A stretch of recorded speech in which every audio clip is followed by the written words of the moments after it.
한국 3개월도 못 버틸 거야. 일본 경제산업성 국장 히로시 다나카가 비웃던 순간 그는 몰랐습니다. 자신이 100년 독점을 100일 만에 무너뜨리는 카운트다운을 시작했다는 것을. 2019년 7월 4일 일본이 한국 반도체 핵심 소재 수출을 중단했습니다. 일본 점유율 90%, 삼성과 SK 생산 라인이 멈추기 시작했습니다.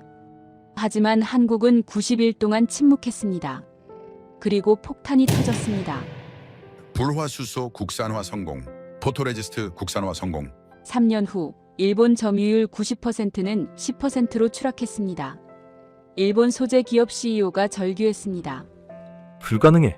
우리가 30년 걸린 기술을 3개월 만에? 2024년 그들은 서울에 왔습니다. 제발 우리 소재를 사주십시오. 100년 동안 한국을 지배하던 일본이 애원했습니다.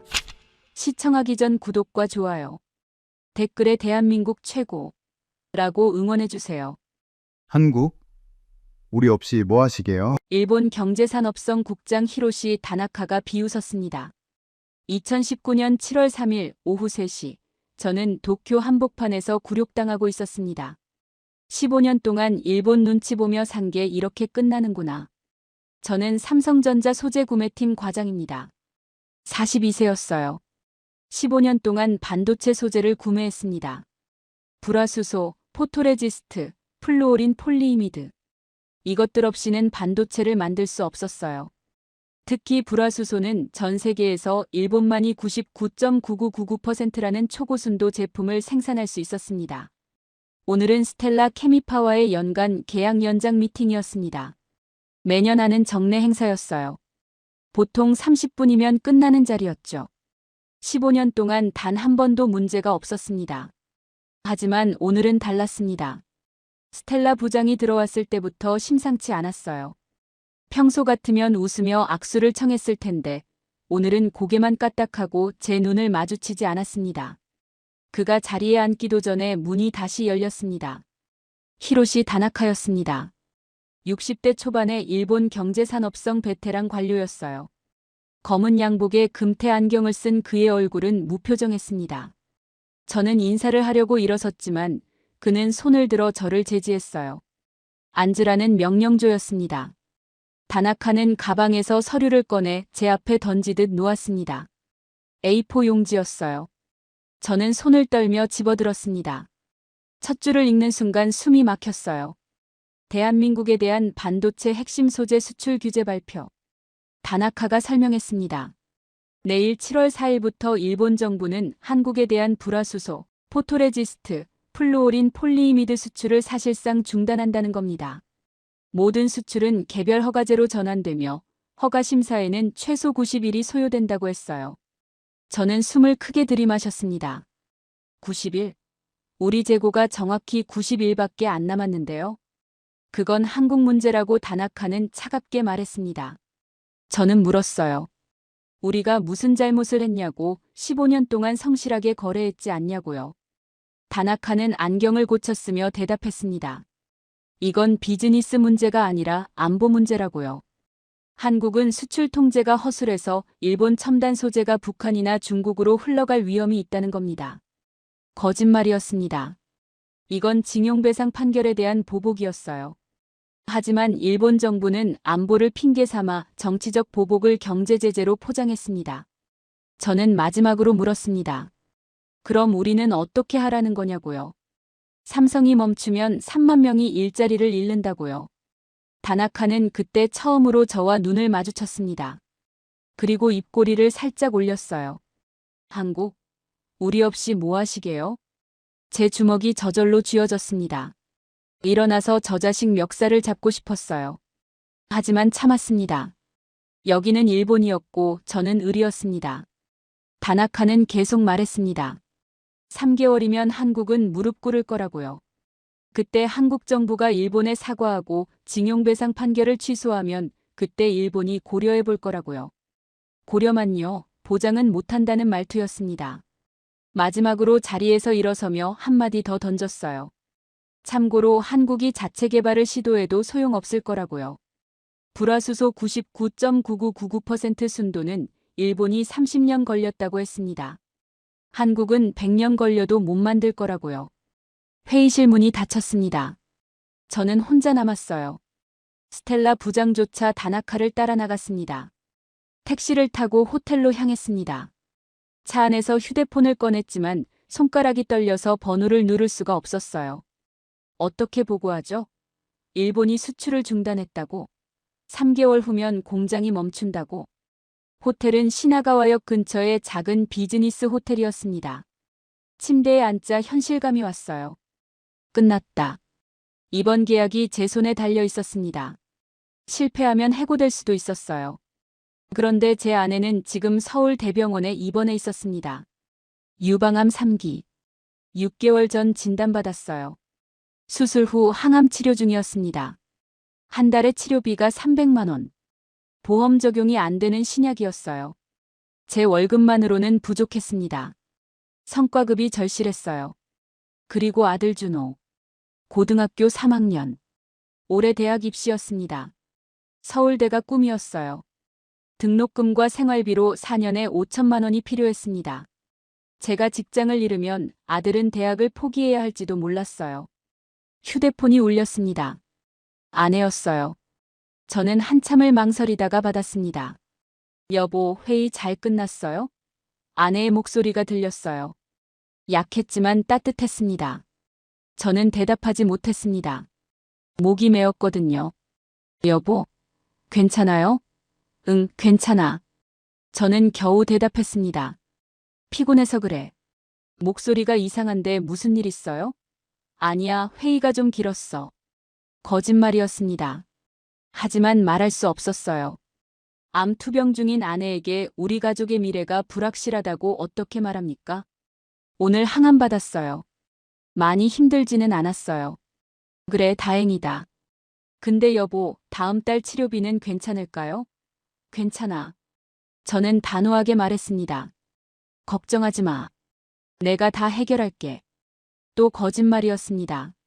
어떻게 해결할지 저도 몰랐어요. 전화를 끊었습니다. 두 손으로 얼굴을 감쌌어요. 눈물이 나왔습니다. 저는 울었습니다. 도쿄 호텔방에서 혼자 울었어요. 한참을 울고 화장실로 가서 찬물로 얼굴을 씻었습니다. 거울을 봤어요. 충혈된 눈, 지친 얼굴. 42세 가장. 암 환자의 남편. 수험생의 아버지. 그 순간 저는 결심했습니다. 포기하지 않겠다고요. 히로시 다나카가 뭐라고 하든 저는 포기하지 않기로 했습니다. 아내의 치료비를 벌어야 했어요. 아들의 등록금을 마련해야 했습니다. 무엇보다 히로시 다나카에게 증명하고 싶었습니다. 한국이 일본 없이도 할 수 있다는 걸요. 3개월이면 무릎 꿇는다고요? 아니요. 3개월이면 우리가 당신들을 뛰어넘을 겁니다. 휴대폰을 꺼냈습니다. 본사 부사장님께 전화를 걸었어요. 밤 10시가 넘었지만 받으셨습니다. 과장, 어떻게 됐나? 부사장님, 일본이 수출을 중단했습니다. 저는 침착하게 말했습니다. 내일부터 전면 금지입니다. 긴 침묵이 흘렀습니다. 하지만 저는 방법이 있다고 생각합니다. 국산화입니다. 우리가 직접 만드는 겁니다. 국산화? 일본이 30년 걸린 기술을 90일 안에 해보겠습니다. 불가능하네. 해야 합니다. 안 하면 우리 모두 끝입니다. 부사장님이 긴 한숨을 쉬었습니다. 내일 귀국하게. 긴급 회의를 소집하겠네. 전화를 끊었습니다. 창밖을 봤어요. 도쿄의 밤. 네온사인이 반짝이고 있었습니다. 저는 짐을 쌌어요. 내일 첫 비행기로 서울로 돌아갈 겁니다. 그리고 싸울 겁니다. 90일 동안. 아내를 위해, 아들을 위해, 히로시 다나카에게 보여주기 위해. 그날 밤 저는 잠들지 못했습니다. 창가에 앉아서 밤새 생각했어요. 어떻게 하면 일본을 이길 수 있을까?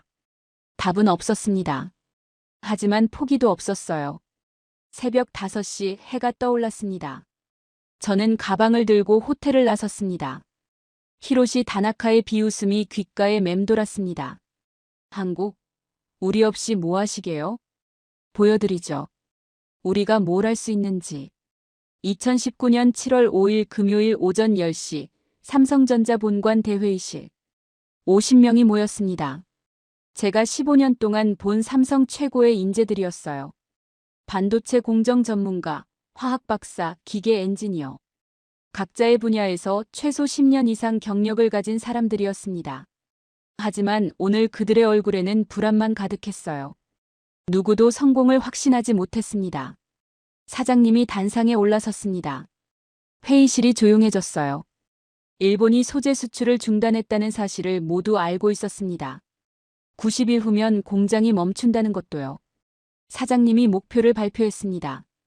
10월 2일까지 불화수소 99.9999% 순도 달성. 정확히 90일이었어요. 회의실이 술렁거렸습니다.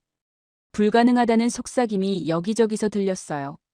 일본이 30년 걸린 기술을 90일 만에 따라잡는다고요? 누군가 헛기침을 했습니다. 다른 사람은 고개를 저었어요. 분위기가 싸늘했습니다. 사장님이 저를 가리켰습니다. 특별팀장은 소재 구매팀 과장이 맡는다고 했어요. 50명의 시선이 일제히 저에게 쏟아졌습니다. 무거웠어요. 기대가 아니라 의심의 눈빛이었습니다.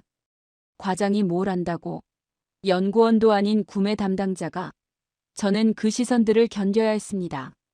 사장님이 나가시고 저는 단상에 올라섰습니다. 떨리는 손으로 마이크를 잡았어요. 여러분, 일본이 30년 걸린 기술을 90일 만에. 말을 잇지 못했습니다. 누군가 손을 들었어요. 연구소 수석연구원 김태수였습니다. 25년 베테랑이었어요. 회색 머리에 금태 안경을 쓴 그는 삼성화학 분야의 산증인이었습니다. 그가 입을 열었습니다. 솔직히 말하겠다고 했어요. 이건 불가능하다고요. 99.9999% 순도는 장비도, 기술도, 노하우도 필요한데 우리는 아무것도 없다고 했습니다. 그의 목소리는 단호했어요. 김태수가 대안을 제시했습니다. 일본과 협상하자고요. 정부가 징용배상 문제를 타협하면 일본이 수출을 재개할 거라고 했습니다. 국산화보다 현실적이라고요. 몇몇 연구원들이 고개를 끄덕였어요. 김태수 말에 설득력이 있었습니다. 저는 반박했습니다. 일본과 타협하면 계속 목줄을 쥐을 거라고요. 10년 후, 20년 후에도 일본 눈치를 봐야 한다고 했습니다. 하지만 김태수가 목소리를 높였어요. 국산화는 더 비현실적이라고요. 실패하면 우리 50명이 다 잘린다고 했습니다. 회사가 책임져 주지 않는다고요. 회의실이 웅성거렸습니다. 다른 연구원들도 포기를 말하기 시작했어요. 한 명이 말하면 다른 사람도 동조했습니다. 눈덩이처럼 불안이 커졌어요. 절반 이상이 고개를 숙였습니다. 이미 포기한 표정이었어요. 저는 필사적으로 설득했습니다. 안 하면 우리 모두 끝이라고요. 삼성이 멈추면 3만 명이 일자리를 잃는다고 했습니다. 하지만 김태수가 소리쳤어요. 그래도 불가능하다고요. 회의는 그렇게 끝났습니다. 복도에서 김태수가 저를 기다리고 있었습니다. 다른 사람들은 모두 떠났고 우리 둘만 남았어요. 그가 조용히 말했습니다. 국산화는 포기하라고요. 정부 협상에 집중하자고 했습니다. 저는 고개를 저었어요. 우리가 무릎 꿇으면 100년 동안 일본 눈치 보며 산다고 했습니다. 김태수가 한숨을 쉬었습니다. 그래도 회사는 살아남는다고 했어요. 저는 물었습니다. 그게 사는 거냐고요. 김태수가 돌아섰습니다. 과장은 젊어서 그렇다고 중얼거렸어요. 구부정한 어깨가 멀어져 갔습니다. 25년 삼성 생활이 만든 어깨였어요. 오후 3시쯤 젊은 연구원 박민수가 제 사무실로 찾아왔습니다. 28세. 신혼 3개월 차였어요. 눈이 충혈돼 있었습니다. 밤새 고민한 흔적이 역력했어요. 그가 말했습니다. 그만두고 싶다고요. 아내가 임신 중인데 유산 위기래요. 밤샘 근무하느라 집에 못 갔다고 했습니다. 3일 동안 연구소에서 잤다고요. 박민수의 눈에서 눈물이 흘렀습니다. 젊은 연구원이 울고 있었어요. 저는 그의 어깨에 손을 얹었습니다. 가라고 했어요. 가족이 먼저라고요. 우리가 성공하면 돌아오라고 했습니다. 박민수가 고개를 숙였어요. 꼭 돌아오겠다고 했습니다. 하지만 그의 목소리에는 확신이 없었어요. 그날 오후 특별팀을 다시 소집했습니다. 45명이 왔어요. 5명이 빠졌습니다.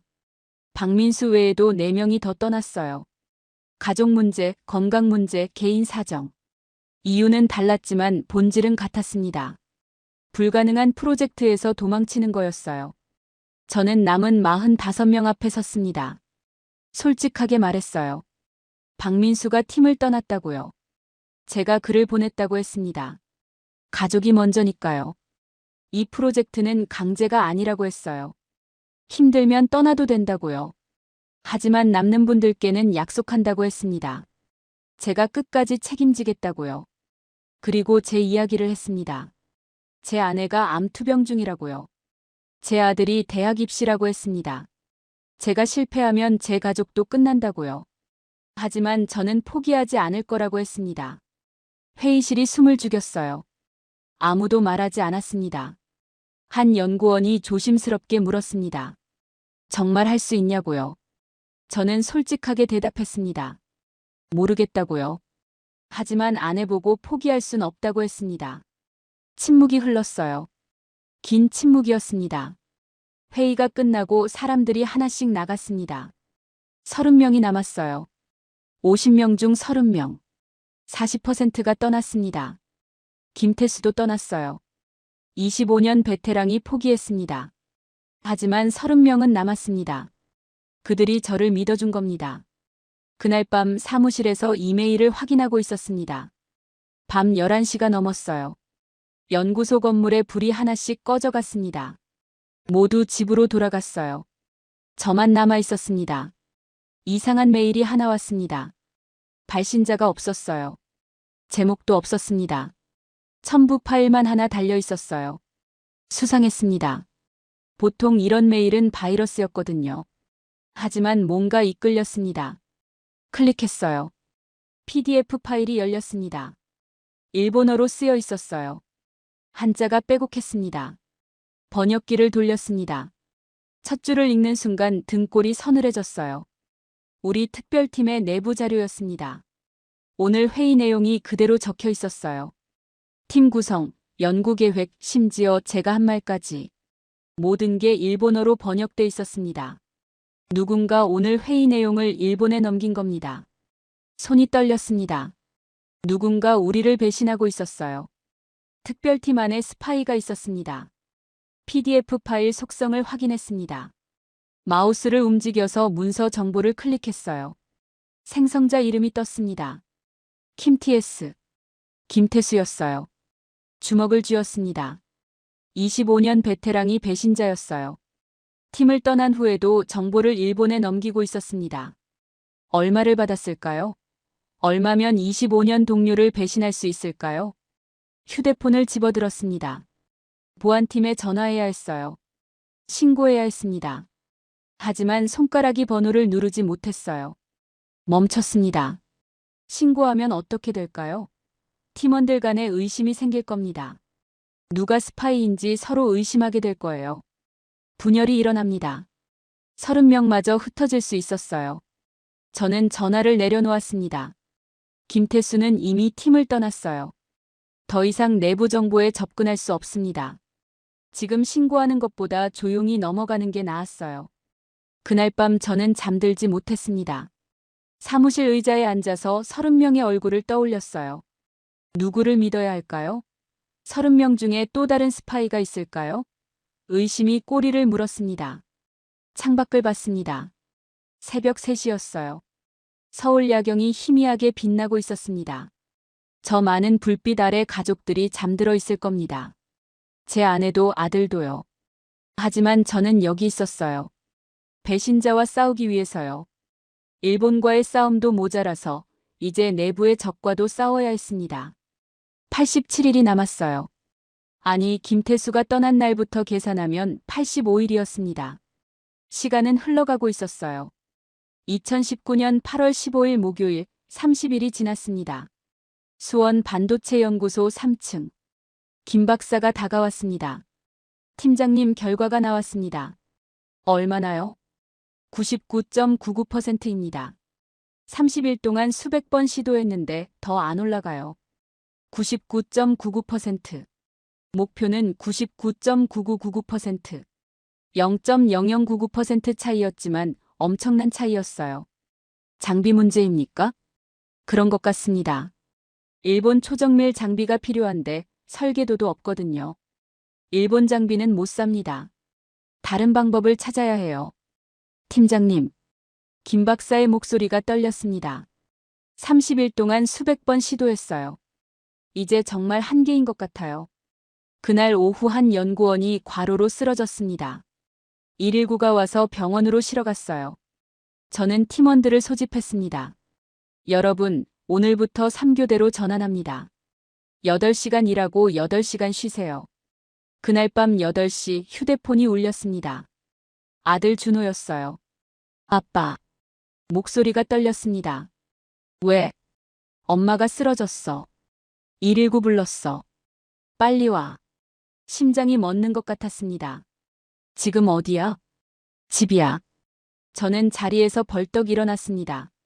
그때 컴퓨터에서 알림음이 울렸습니다. 이메일이었어요. 또 배신자였습니다. 저는 멈췄습니다. 클릭했습니다. PDF가 열렸습니다. 우리 연구 진행 상황. 99.99%에서 막혔다는 것까지. 마지막 페이지에 메모가 있었습니다. 한국팀 한계 도달. 프로젝트 실패 예상. 휴대폰이 다시 울렸습니다. 아빠 구급차 왔어. 서울 대병원으로 간대. 지금 간다. 차를 몰고 병원으로 향했습니다. 시속 140km. 30분 만에 도착했습니다. 준호가 복도에 앉아 있었어요. 얼굴이 새하였습니다. 엄마는 안에 있어. 의사가 저를 봤습니다. 부인이 항암 부작용으로 쓰러졌습니다. 백혈구 수치가 정상의 30%밖에 안 돼요. 입원하셔야 합니다. 얼마나요? 최소 2주. 길면 한 달도 걸릴 수 있어요. 한 달. 지금이 8월 15일. 프로젝트 마감이 10월 2일이었습니다. 아내가 눈을 떴습니다. 여보. 미안해요. 저는 아내 손을 잡았습니다. 미안할 게 뭐 있어요? 프로젝트는 잘 되고 있어요? 저는 대답하지 못했습니다. 괜찮아요. 아내가 웃었습니다. 당신은 잘할 거예요. 눈물이 났습니다. 그날 밤 병원 보호자 침대에서 잠이 안 왔습니다. 새벽 3시쯤 김태수가 보낸 PDF를 다시 열었어요. 이상한 걸 발견했습니다. PDF에 첨부 파일 목록이 있었어요. 스텔라 케마피 보고서 2019 PDF. 김태수가 실수로 첨부한 일본 내부 자료였어요. 클릭했습니다. 일본 스텔라 케미파 보고서가 열렸습니다. 한 문장에서 멈췄습니다. 한국이 화학 정제 방식을 고집하는 한 99.999% 돌파는 불가능하다. 단, MIT 플라즈마 정제법은 변수다. 하지만 한국팀이 그 기술을 알 가능성은 낮다. 플라즈마 정제법. 저는 검색했습니다. MIT 논문. 2018년 발표. 플라즈마를 이용한 초고순도 화학물질 정제.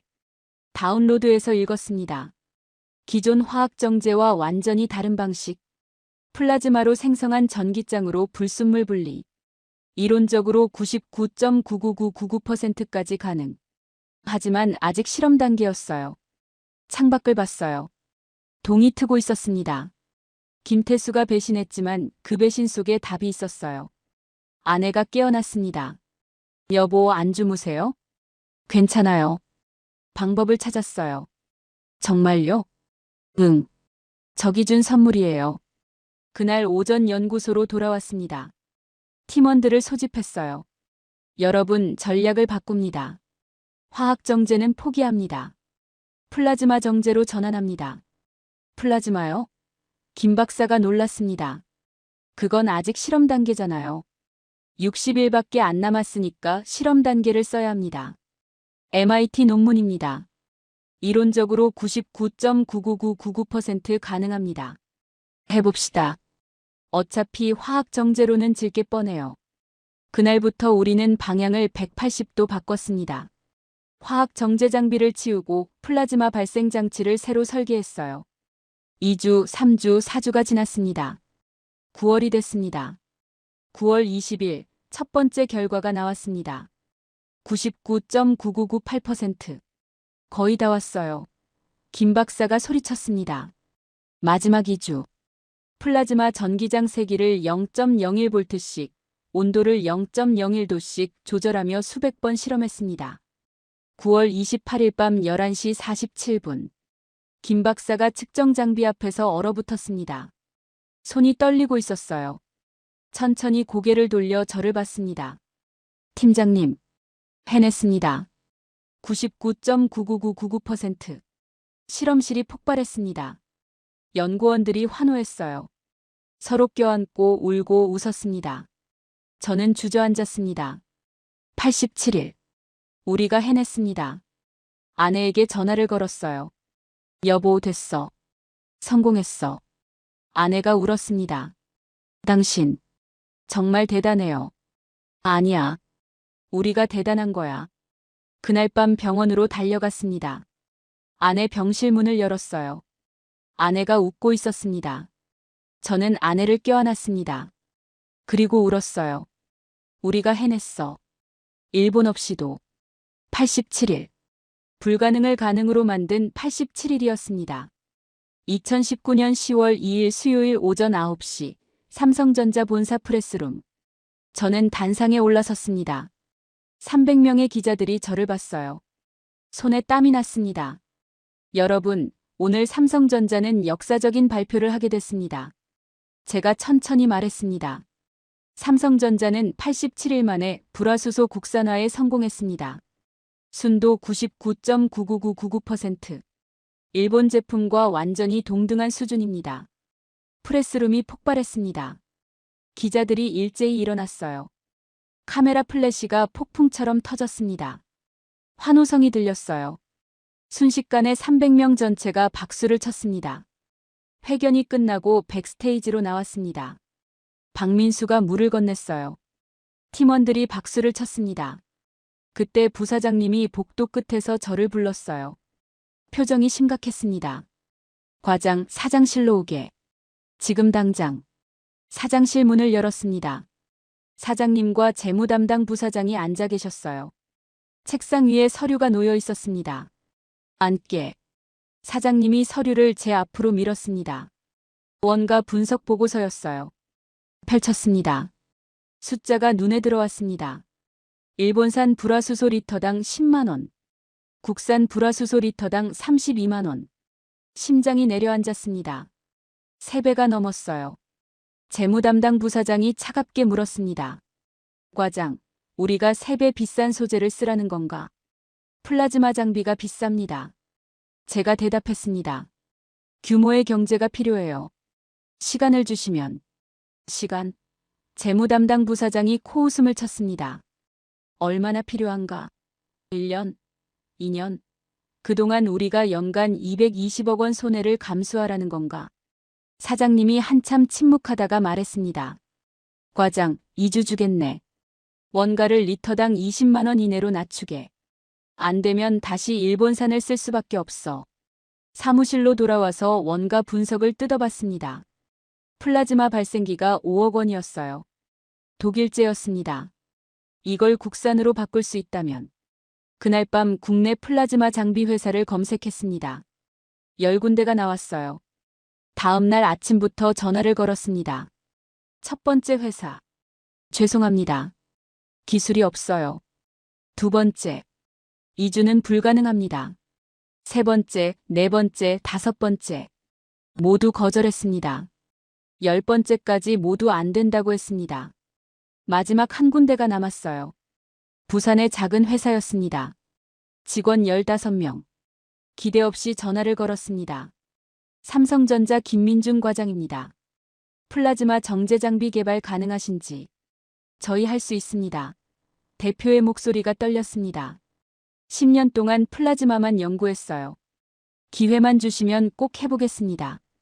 2주 안에 시제품 가능하세요? 해보겠습니다. 밤샘 각오하고 만들어 드릴게요. 다음 날 부산으로 내려갔습니다.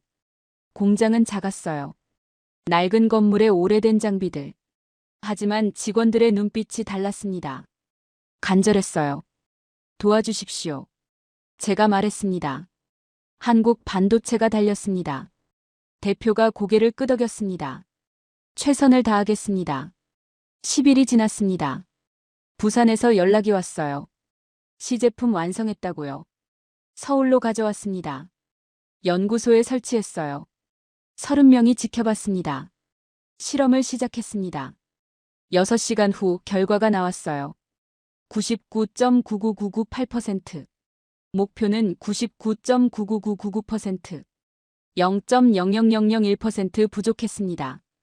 거의 다 왔어요. 박민수가 말했습니다. 미세 조정하면 됩니다. 3일이 남았습니다. 밤샘했어요. 전압을 0.1V씩, 온도를 0.1도씩 조정했습니다. 마지막 날 밤 11시. 박민수가 소리쳤습니다. 나왔어요. 99.99999%. 다음 날 아침 원가를 재계산했습니다. 부산 회사 장비로 바꾸면 리터당 18만 원. 목표인 20만 원보다 낮았어요. 사장실로 달려갔습니다. 보고서를 건넸어요. 사장님이 펼쳤습니다. 18만 원. 그리고 미소를 지었어요. 잘했네. 하지만 재무 담당 부사장이 말했습니다. 그래도 일본산보다 1.8배 비싸요. 6개월 후면 같아집니다. 제가 말했습니다. 그때 전화가 울렸습니다. 사장님이 받았어요. 얼굴이 굳었습니다. 방금 도쿄에서 연락 왔네. 사장님이 말했습니다. 일본이 불화수소 가격을 50% 인하했대. 리터당 5만 원이야. 제 심장이 멎었습니다. 5만 원. 우리 원가 18만 원의 3분의 1도 안 됐습니다. 일본이 가격 전쟁을 선포한 겁니다. 2019년 10월 18일 금요일 오전 10시 삼성전자 임원회의실. 20명의 임원들이 긴 타원형 테이블에 앉아 있었습니다. 저는 맨 끝자리에 앉았어요. 과장 중에 유일하게 임원회의에 참석한 겁니다. 무거운 침묵이 흘렀어요. 재무 담당 부사장이 리모컨을 눌렀습니다. 스크린에 표가 떴어요. 빨간색과 파란색 막대 그래프였습니다. 일본산 리터당 5만 원, 국산 리터당 18만 원. 차이가 너무 명확했습니다. 3.6배. 재무 담당 부사장이 레이저 포인터로 그래프를 가리키며 설명했습니다. 우리가 연간 불화수소 10만 리터를 사용합니다. 일본산을 쓰면 50억 원이 듭니다. 국산을 쓰면 180억 원이에요. 무려 130억 원 차이입니다. 이건 우리 분기 영업이익의 2%에 해당하는 금액입니다. 한 임원이 고개를 끄덕이며 말했습니다. 당연히 일본산을 써야죠. 국산화도 좋지만 원가가 이 정도면 현실적으로 불가능합니다. 다른 임원도 동의했습니다. 주주들한테 어떻게 설명합니까? 130억 원을 그냥 버린다고요? 주가 떨어집니다. 임원들이 하나씩 고개를 끄덕였어요. 분위기가 완전히 일본산 쪽으로 기울었습니다. 사장님이 저를 봤습니다. 과장 할 말 있나? 저는 천천히 일어났습니다. 심호흡을 했어요. 일본이 또 수출 규제할 수 있습니다. 제가 말했습니다. 안 할 걸세. 한 임원이 즉각 반박했습니다. 지금 일본도 우리 필요해. 가격을 절반으로 낮춘 게 그 증거야. 우리를 붙잡으려고 원가 이하로 팔고 있는 거라고. 맞습니다. 제가 인정했습니다. 지금은 그래요. 하지만 우리가 다시 일본에 완전히 의존하면 어떻게 됩니까? 1년 후, 2년 후에 또다시 목줄을 줍니다. 그때 가서 다시 국산화하면 되지. 재무 담당 부사장이 차갑게 말했습니다. 과장이 87일 만에 했잖아요. 필요하면 또 하면 돼요. 한 번은 기적입니다. 제가 목소리를 높였습니다. 2번은 불가능합니다. 87일 동안 30명이 밤샘했어요. 가족을 포기했고 건강을 잃었습니다. 그걸 또 반복할 수 있다고 생각하십니까? 회의실이 잠시 조용해졌습니다. 사장님이 손을 들었습니다. 알겠네. 다음 주까지 최종 결정하겠네. 회의 끝. 복도로 나왔습니다. 부사장님이 제 어깨에 손을 얹었어요. 과장, 솔직히 말하게. 원가 더 낮출 수 있나? 어렵습니다. 제가 대답했습니다. 얼마나 어려운가? 6개월은 걸립니다. 부사장님이 한숨을 쉬었습니다. 회사가 6개월을 못 기다려. 분기마다 실적 발표해야 하네. 원가 높으면 이익률 떨어지고 주가 떨어지고 주주들이 난리야. 저는 아무 말도 할 수 없었습니다. 부사장님 말이 틀리지 않았거든요. 그날 저녁 집으로 돌아왔습니다. 이상하게 집이 조용했어요. 평소 같으면 아내가 부엌에서 저녁 준비를 하고 있을 시간이었습니다. 여보, 제가 불렀습니다. 대답이 없었어요. 안방 문이 닫혀 있었습니다. 문을 열었어요. 커튼이 쳐져 있어서 어두웠습니다. 아내가 침대에 누워 있었어요. 여보, 제가 다가갔습니다. 아내가 천천히 눈을 떴습니다. 눈이 빨갛게 충혈돼 있었어요. 울었던 것 같았습니다. 왜 그래? 어디 아파? 제가 급하게 물었습니다. 아내가 제 손을 잡았습니다. 손이 얼음장처럼 차갑더군요. 여보, 병원에서 전화 왔어요. 아내의 목소리가 떨렸습니다. 가슴이 철렁 내려앉았습니다. 뭐래? 제발이래요. 아내의 눈에서 눈물이 흘렀습니다. 암이 다시 생겼대요. 이번엔 간으로 전이됐어요. 세상이 무너지는 것 같았습니다. 제 입술이 바짝 말랐어요. 간전이라고? 네. 사기래요. 아내가 울먹였습니다. 의사 선생님이. 이번엔 어려울 수도 있다고. 저는 아내를 껴안았습니다. 아내 몸이 떨리고 있었어요. 괜찮아. 제가 속삭였습니다. 괜찮을 거야. 하지만 제 목소리도 떨렸습니다. 다음 주 월요일부터 입원이래요. 아내가 말했습니다. 항암 치료 다시 시작해야 한대요. 이번엔 더 강한 약을 쓴대요. 알았어. 내가 같이 갈게. 아니에요. 아내가 고개를 저었습니다. 당신 회사 일 바쁘잖아요. 뉴스 봤어요. 일본이 가격 내렸다고. 힘들죠? 저는 대답하지 못했습니다. 아내가 암 재발했는데 회사 일이 무슨 의미가 있습니까? 여보, 전 괜찮아요. 아내가 억지로 웃었습니다. 혼자 병원 갈 수 있어요. 당신은 당신이라세요. 제발. 눈물이 났습니다. 다음 날 토요일, 저는 연구소로 갔습니다. 혼자 있고 싶었어요. 아내 곁에 있어야 하는데 저는 도망친 겁니다. 실험실에 앉아서 원가 분석 자료를 또 봤습니다. 18만 원. 어떻게 낮출까? 휴대폰이 울렸습니다. 부산장비 회사 대표였어요. 과장님, 대표의 목소리가 흥분돼 있었습니다. 방법 찾았어요. 뭐요? 제가 벌떡 일어났습니다. 플라즈마 발생기 말입니다. 저희가 신소재로 바꿨어요. 텅스텐 대신 세라믹 복합재를 썼더니 원가가 30% 떨어졌어요. 30%요? 네. 성능도 그대로고요. 일주일 후 시제품 보내드릴게요. 고맙습니다. 전화를 끊고 계산했습니다. 30% 절감이면 리터당 18만 원에서 13만 원으로 떨어집니다. 하지만 여전히 일본산 5만 원의 2.6배였어요. 월요일 아침 아내를 병원에 데려다 줬습니다. 서울대병원 12층 병동이었어요. 3개월 전 퇴원했던 바로 그 병동이었습니다. 아내가 병실 침대에 누웠어요. 여보, 회사 가요. 아내가 말했습니다. 늦겠어요. 미안해. 미안할 것 없어요. 아내가 제 손을 잡았습니다. 당신도 당신 싸움이 있잖아요. 저도 제 싸움 할게요. 우리 둘 다 이기는 거예요. 저는 아내를 껴안았습니다. 그리고 병실을 나왔어요. 엘리베이터를 타고 내려오면서 울었습니다. 회사로 출근했습니다. 사장님께 메일이 와 있었어요. 제목 최종 회의. 내용 내일 오후 2시 최종 결정합니다. 국산이냐 일본산이냐. 준비하세요. 저는 부산 대표에게 전화를 걸었습니다. 시제품 언제 오나요? 목요일에 보낼게요. 대표가 대답했습니다. 그럼 늦어요. 내일까지 와야 해요. 내일요? 대표가 당황했습니다. 이틀밖에 안 남았는데. 부탁합니다. 제가 간곡하게 말했습니다. 한국 반도체가 달렸어요. 알겠습니다. 밤샘에서 만들겠습니다. 다음 날 화요일 정오, 부산에서 택배가 도착했습니다. 신형 플라즈마 발생기였어요. 박민수와 함께 연구소로 달려갔습니다. 기존 장비를 떼어내고 새 걸 설치했어요. 2시간 걸렸습니다. 실험을 시작했습니다. 박민수가 측정 장비를 주시했어요. 4시간 후 결과가 나왔습니다.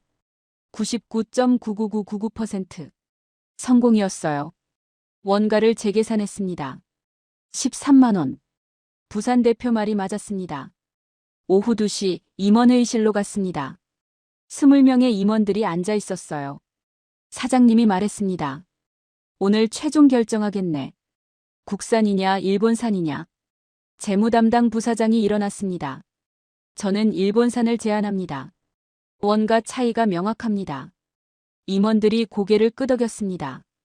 과장. 사장님이 저를 봤습니다. 마지막으로 할 말 있나? 저는 일어났습니다. 원가를 13만 원으로 낮췄습니다. 제가 보고서를 돌렸어요. 13만 원? 재무담당 부사장이 확인했습니다. 그래도 일본산의 2.6배예요. 하지만 계속 낮아질 겁니다. 제가 말했습니다. 6개월 후면 7만 원까지 가능합니다. 증거가 있나? 사장님이 물었습니다. 없습니다. 제가 솔직하게 말했습니다. 하지만 확신합니다. 부산 회사가 계속 개선하고 있어요. 확신만으로는 안 되네. 재무담당 부사장이 말했습니다. 사장님이 창밖을 봤습니다. 긴 침묵이 흘렀어요. 1개월 주겠네. 사장님이 말했습니다. 원가를 7만 원으로 낮추게. 안 되면 일본산 쓰네. 제 심장이 쿵쾅거렸습니다. 1개월. 13만 원을 7만 원으로. 거의 절반이었어요. 2019년 10월 23일 수요일 오전 8시 서울 대병원 12층 병동. 아내가 항암 주사를 맞고 있었습니다. 투명한 링거에서 노란색 액체가 떨어지고 있었어요. 독한 약이라고 했습니다.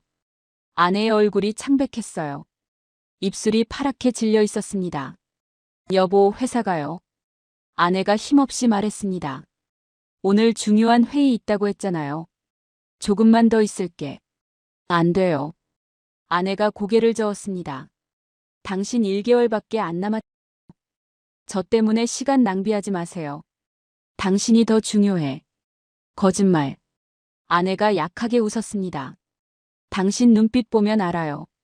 지금 회사 생각하고 있잖아요. 저는 아무 말도 할 수 없었습니다. 아내 말이 맞았거든요. 가요. 아내가 제 손을 놓았습니다. 저는 혼자서도 괜찮아요. 당신 할 일 하세요. 저는 병실을 나왔습니다. 복도를 걸으면서 뒤를 돌아봤어요. 유리문 너머로 아내가 보였습니다. 혼자 링거 스탠드를 잡고 누워 있었어요. 87일 전에도 이랬습니다. 지금도 똑같았습니다. 연구소 회의실에 30명이 모여 있었습니다. 모두 피곤한 얼굴이었어요. 여러분, 1개월 안에 원가를 7만 원으로 낮춰야 합니다. 제가 말했습니다. 지금 13만 원이니까 6만 원을 줄여야 해요. 어떻게요? 한 연구원이 물었습니다. 더 이상 낮출 곳이 없어요. 원료를 바꿔야 합니다. 제가 칠판에 화학식을 썼습니다. 불화수소 원료를 99.99%로 낮추면 원료비가 40% 절감됩니다. 박민수가 손을 들었습니다. 팀장님, 그럼 최종 순도가 떨어지지 않을까요? 플라즈마 정제 강도를 높이면 됩니다. 다른 연구원이 조심스럽게 말했습니다. 팀장님, 더 확실한 방법이 있어요. 순도를 99.9999%로 낮추는 겁니다. 9가 하나만 줄어도 원가가 30% 떨어져요. 안 됩니다. 제가 즉각 반박했습니다. 품질은 타협할 수 없어요. 하지만 팀장님, 그 연구원이 계속 말했습니다. 99.9999%도 충분히 높은 순도예요. 반도체 생산에 문제 없습니다. 우리는 일본을 뛰어넘어야 합니다. 제가 목소리를 높였습니다. 팀장님, 박민수가 조용히 말했습니다. 현실을 봐야 하지 않을까요? 품질을 조금 양보하는 게. 안 됩니다. 제가 테이블을 쳤습니다. 우리가 87일 동안 뭐 하려고 싸웠습니까? 지금 포기하면 그게 다 무의미해집니다. 하지만 원가가 안 맞으면 회사가 안 써요. 박민수가 말했습니다. 민수 씨도 그렇게 생각해요? 박민수가 고개를 숙였습니다. 죄송합니다. 하지만 저도 현실이 있어요. 딸 키워야 하고 회사가 국산 안 쓰면 저희 다 잘려요. 다른 팀원들도 고개를 끄덕였습니다. 알겠습니다. 제가 한숨을 쉬었습니다. 오늘 회의는 여기까지 하죠. 팀원들이 하나씩 자리를 떴습니다. 회의실에 혼자 남았어요. 99.99999%. 이 숫자를 지킬 것인가 포기할 것인가. 그날 저녁 병원으로 갔습니다. 아내가 잠들어 있었어요. 침대 옆에 앉아서 손을 잡았습니다. 아내가 눈을 떴습니다. 여보, 왔어요? 응. 오늘 어땠어? 힘들었어요. 아내가 솔직하게 말했습니다. 토했어요. 머리카락도 빠지고요. 하지만 괜찮아요. 미안해. 곁에 있어줘야 하는데. 괜찮아요. 아내가 제 손을 꼭 잡았습니다. 당신도 싸우고 있잖아요. 같이 이기는 거예요. 여보, 물어볼 게 있어요. 품질이냐, 현실이냐? 당신이라면 뭘 선택하겠어요? 아내가 잠시 생각했습니다. 그리고 웃었어요. 당신은 이미 답을 알잖아요. 당신은 절대 품질을 포기 안 해요. 15년 동안 봤어요.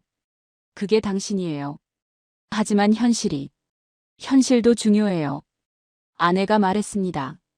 하지만 당신이 품질 포기하고 성공하면 그게 진짜 성공일까요? 평생 후회하지 않을까요? 눈물이 났습니다. 여보, 제가 암 걸렸을 때 기억나요? 아내가 말했습니다. 의사 선생님이 2가지 선택지를 줬어요. 저렴한 약 생존율 60%, 비싼 약 생존율 80%. 우리 뭘 선택했죠? 비싼 약. 맞아요. 빚내서라도 비싼 약 썼어요. 당신 기술도 마찬가지 아닐까요? 다음 날 부산장비회사 대표에게 전화를 걸었습니다. 대표님, 원가를 7만 원까지 낮출 수 있습니까? 품질은 99.99999% 유지하면서요. 어렵습니다. 지금도 한계까지 낮췄어요. 방법이 정말 없을까요? 한 가지 있긴 한데 위험합니다. 장비를 2배 빠르게 돌리는 겁니다. 1시간에 10리터를 20리터로 늘리면 시간당 원가가 절반이 됩니다. 그럼 품질은요? 떨어질 수 있어요. 빨리 돌리면 정제가 덜 되고 장비 고장날 확률도 높아지고요. 해봅시다. 3일 후 새 장비가 도착했습니다. 30명이 지켜보는 가운데 실험을 시작했어요. 기계가 2배 빠른 속도로 돌아갔습니다. 소음이 컸어요.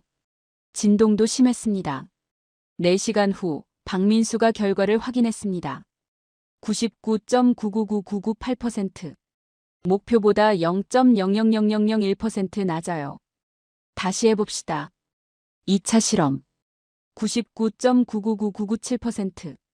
3차 실험. 99.999996%. 갈수록 낮아졌습니다. 팀장님, 박민수가 말했습니다. 안 되는 것 같아요. 저는 칠판 앞에 섰습니다. 뭔가 놓친 게 있을 겁니다. 새벽 2시까지 실험했습니다. 모두 실패했어요. 팀원들이 하나씩 집으로 돌아갔습니다. 저만 남았어요. 데이터를 다시 봤습니다. 새벽 4시 발견했습니다. 냉각 시스템이었어요.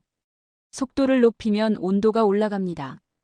온도가 올라가면 정제 효율이 떨어져요. 냉각을 강화하면.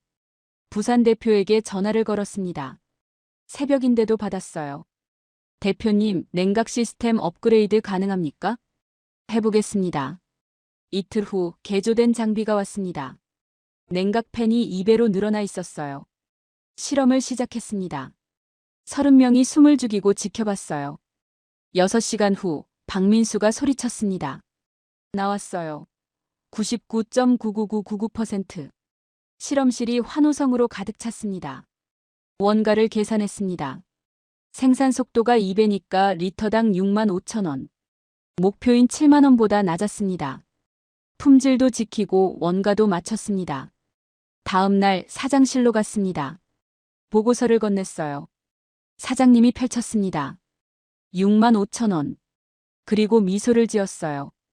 잘했네, 상무. 상무. 제가 놀랐습니다. 오늘부로 승진일세. 사장님이 말했습니다. 자네가 한국 반도체를 구했어. 2019년 11월 18일 월요일 오전 9시 삼성전자 본사 CEO실. 저는 승진 후 처음으로 CEO실에 들어갔습니다. 상무 명함을 어제 받았어요. 42세 상무. 삼성 역사상 최연소였습니다. 하지만 기뻐할 겨를이 없었어요. CEO가 창밖을 보고 계셨습니다. 돌아보지 않은 채 서류를 건넸어요. 일본 스텔라 케미파의 새 가격표였습니다. 리터당 3만 원. 우리 원가 6만 5천 원의 절반도 안 됐어요. 일본 정부가 보조금을 주는 게 확실했습니다. 한국 반도체를 완전히 죽이겠다는 겁니다. CEO가 말했습니다.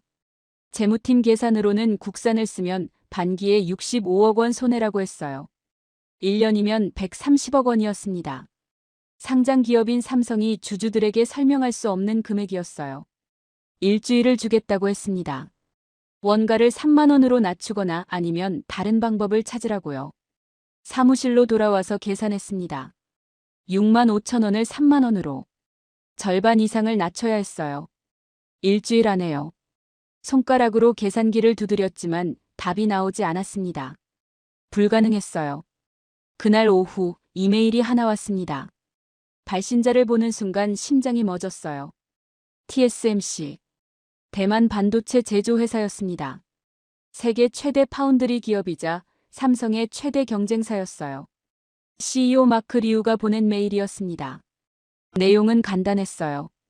귀하의 불화수소 국산화 기술에 관심이 있다고요. 직접 만나 이야기하고 싶다고 했습니다. 내일 서울로 오겠다고요.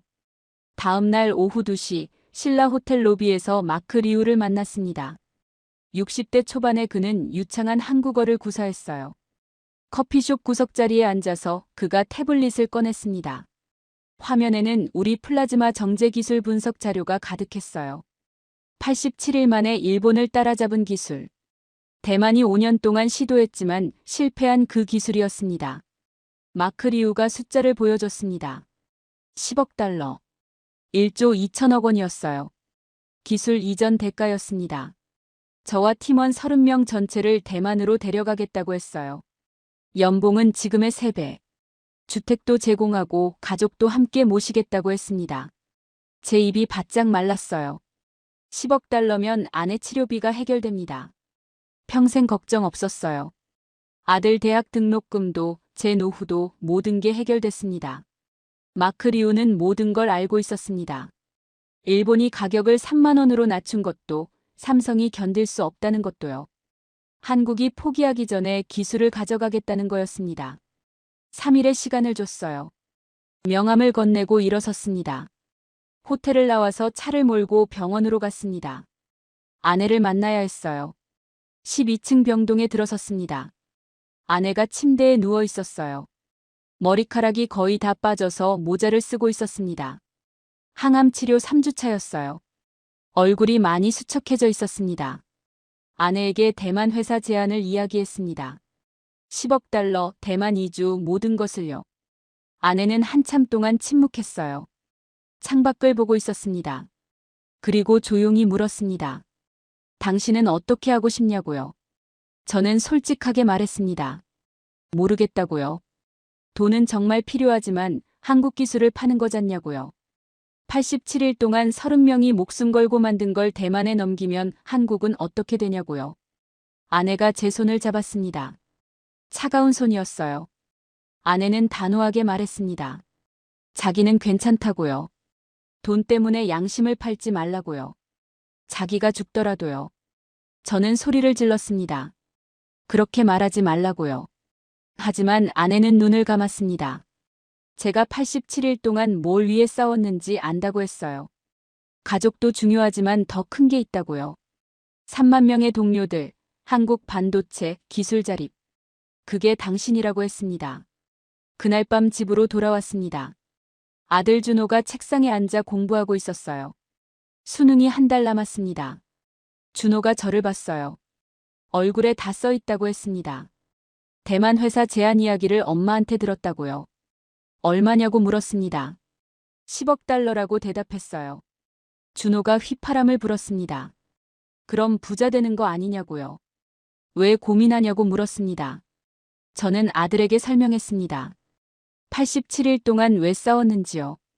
한국 반도체 때문이고 3만 명의 동료들 때문이라고요. 일본한테 무릎 꿇지 않으려고요. 만약 이 기술을 대만에 팔면 그 3만 명은 어떻게 되겠냐고요. 아빠는 혼자가 아니라고 했습니다. 30명이 함께 만든 거라고요. 그 사람들의 꿈을 돈 받고 팔 수는 없다고 했습니다. 준호가 고개를 끄덕였어요. 알겠다고요. 아빠가 하고 싶은 대로 하라고 했습니다. 다음 날 아침 마크 리우에게 전화를 걸었습니다. 거절한다고 말했어요. 전화 너머로 긴 침묵이 흘렀습니다. 마크 리우가 물었습니다. 왜냐고요? 10억 달러인데요. 제가 평생 번 돈보다 많은 금액인데요. 저는 단호하게 대답했습니다. 한국 기술이라고요. 제 거래 대상이 아니라고요. 마크 리우가 차갑게 말했습니다. 후회할 거라고요. 삼성은 일본한테 질 거라고요. 저는 그건 감수하겠다고 대답했습니다. 전화를 끊고 CEO실로 갔습니다. CEO가 물었습니다. 원가 낮췄냐고요. 고개를 숙였습니다. 못했다고 대답했어요. 대신 제안했습니다.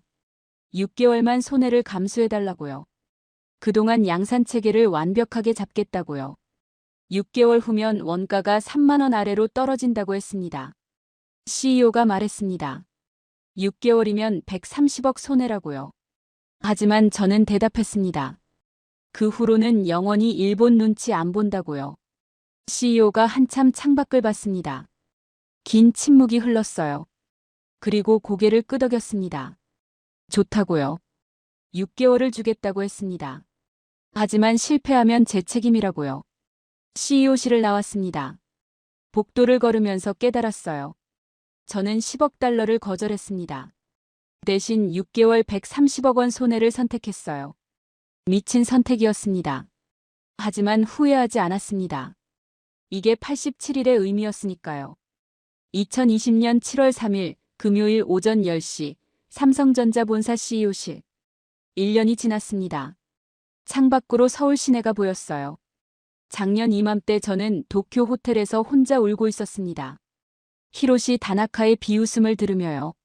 한국, 우리 없이 뭐 하시게요? 그 말이 귓가에 맴돌았습니다. 하지만 오늘은 달랐어요. CEO가 서류를 건넸습니다. 상반기 실적 보고서였어요. 펼쳤습니다. 국산 불화수소 매출 1조 8천억 원. 작년 이맘때는 0원이었습니다. 1년 만에 1조 원대 시장을 만든 겁니다. 그리고 더 중요한 숫자가 있었어요. 원가. 리터당 2만 8천 원. 일본산 3만 원보다 낮았습니다. 6개월간 양산 체계를 완벽하게 잡은 결과였어요. CEO가 다른 서류도 건넸습니다. 일본 스텔라 케미파 실적이었어요. 영업손실 6천억 엔. 마이너스였습니다. 한국 시장을 잃고 무너지고 있었어요. 작년에 가격 폭탄을 던졌던 그 회사가 지금은 법정 관리 직전이었습니다.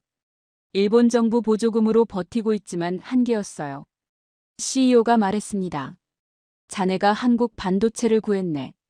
이제 우리는 세계 1위 반도체 소재 공급국이야.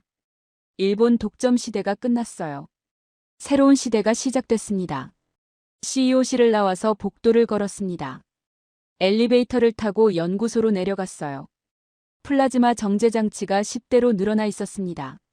작년에는 1대였어요. 이제는 24시간 풀가동 중이었습니다. 박민수가 장비 앞에서 모니터를 보고 있었어요. 과장 계급장을 달고 있었습니다. 작년에 승진했어요. 박민수가 저를 보고 웃었습니다. 팀장님, 아니 상무님. 오늘 생산량 봤어요? 하루 300리터예요. 작년 이맘때는 10리터였습니다. 30배가 늘었어요. 그리고 품질도 안정됐습니다. 99.99999%. 한 번도 빠진 적이 없었어요. 연구소를 나와서 차를 몰고 병원으로 갔습니다. 서울대병원 12층 병동. 8개월 동안 아내가 입원해 있던 곳이었어요. 하지만 오늘은 퇴원일이었습니다. 병실 문을 열었어요. 아내가 짐을 싸고 있었습니다. 머리카락이 다시 자라고 있었어요. 짧았지만 건강해 보였습니다. 의사 선생님이 마지막 검사 결과를 설명했습니다. 암세포가 90% 줄었다고 했어요. 완치는 아니지만 관리 가능한 수준이라고요. 3개월마다 검사받으면서 항암제를 계속 복용해야 했습니다. 재발 위험도 있었어요. 하지만 지금은 일상생활이 가능하다고 했습니다. 집에서 지낼 수 있다고요. 아내 손을 잡고 병원을 나왔습니다. 8개월 만이었어요. 아내가 햇살을 받으며 눈을 감았습니다. 따뜻했어요. 좋네요. 아내가 웃었습니다. 살아있다는 게 느껴져요. 저도 웃었습니다. 같이 이긴 거라고 말했어요. 아내도 저도요. 집으로 돌아왔습니다. 현관문을 열었어요. 아들 준호가 책상에 앉아 있었습니다. 대학생이 됐어요. 서울대 전기공학과 1학년이었습니다. 수능을 잘 봤습니다. 제 후배가 됐어요. 준호가 엄마를 보고 달려왔습니다. 둘이 껴안았어요. 저는 그 모습을 보며 눈물이 났습니다. 저녁을 같이 먹었습니다. 가족 셋이 식탁에 앉았어요. 평범한 저녁이었습니다. 된장찌개, 김치, 계란말이. 1년 전에는 꿈도 못 꿨던 광경이었어요. 아내가 병원에 있었고 저는 연구소에서 밤샘했고 준호는 혼자 밥을 먹었습니다. 하지만 지금은 달랐어요. 식사 후 서재로 갔습니다. 책상에 앉아서 이메일을 확인했어요. 새 메일이 하나 있었습니다. 발신자를 보는 순간 멈췄어요. 히로시 다나카였습니다. 1년 만이었어요. 클릭했습니다. 일본어로 쓰여 있었습니다. 번역기를 돌렸어요. 김민준 상무님께. 1년이 지났습니다. 작년 오늘 저는 당신에게 말했습니다. 한국, 우리 없이 뭐 하시게요? 라고요. 제가 틀렸습니다. 당신들이 해냈습니다. 일본 없이도요. 저는 어제 스텔라 케미파에서 퇴사했습니다. 43년 직장 생활이 끝났습니다. 회사가 망했기 때문입니다. 당신 때문입니다. 하지만 화가 나지 않습니다. 오히려 존경합니다. 87일 만에 30년 기술을 따라잡은 당신을요. 한 가지 묻고 싶습니다. 어떻게 포기하지 않았습니까? 히로시 다나카. 저는 한참 화면을 봤습니다. 그리고 답장을 썼어요. 다나카님께.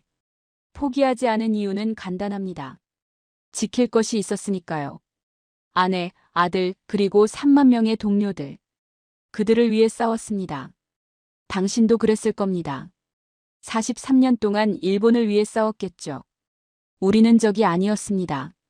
각자의 나라를 위해 최선을 다한 사람들이었어요. 건강하세요.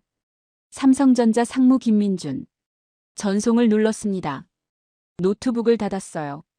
창밖을 봤습니다. 서울 야경이 펼쳐져 있었어요.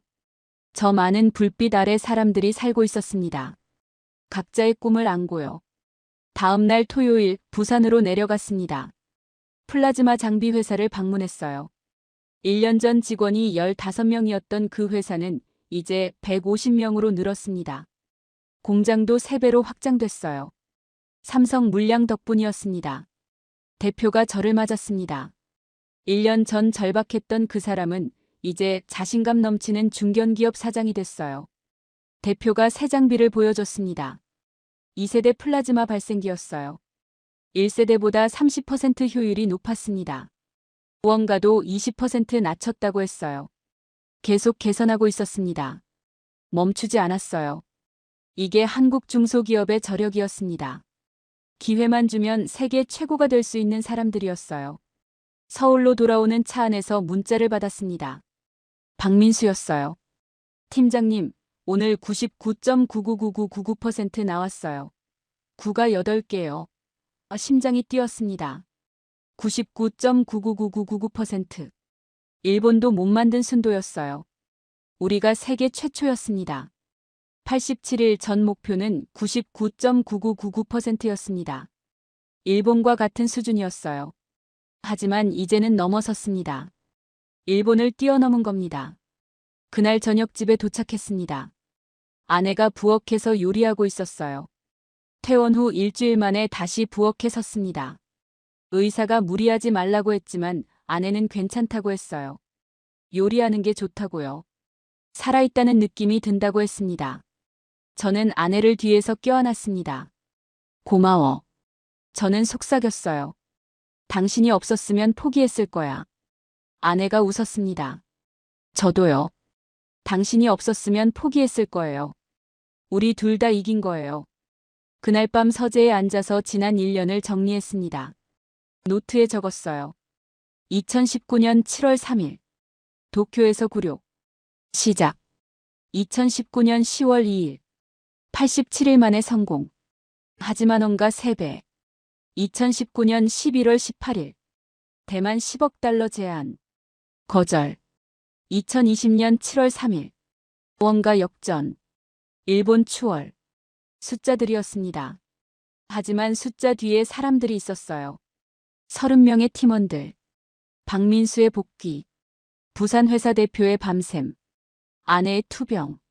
아들의 격려. CEO의 결단. 모두가 함께 만든 기적이었습니다. 87일. 그리고 1년. 우리가 증명했습니다. 한국이 기술 자립을 할 수 있다는 것을요. 일본 독점은 끝났습니다. 이제 우리 시대입니다. 하지만 끝이 아닙니다. 박민수가 말했듯이 99.999999%를 향해 가고 있어요. 계속 앞으로 갑니다. 멈추지 않습니다. 이게 대한민국입니다. 노트를 덮었습니다. 창밖을 봤어요. 별이 보였습니다. 87일간의 싸움은 끝났지만 새로운 시작이었습니다. 한국 반도체의 시작. 기술 자립의 시작.